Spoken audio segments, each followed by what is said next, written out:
slowly drifting away, wave after wave, wave after wave, slowly drifting, and it feels like I'm drowning. Poder falar de moda colocando a mão na massa, que é isso já vem falando há algum tempo. As pessoas querem saber, elas querem colocar a mão, elas querem costurar, elas querem arremate, elas querem fazer a coisa acontecer. E a Sigbol entra com essa proposta. E hoje foi muito bacana a gente combinar essa gravação de mostrar o pessoal realmente trabalhando, executando os seus trabalhos, fazendo tudo isso que a escola propõe. Conta pra gente.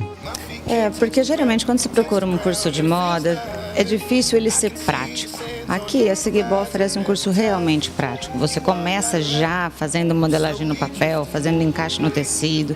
Nas primeiras 2 aulas você já sai com uma saia feita, dependendo se for o curso de corte e costura básico.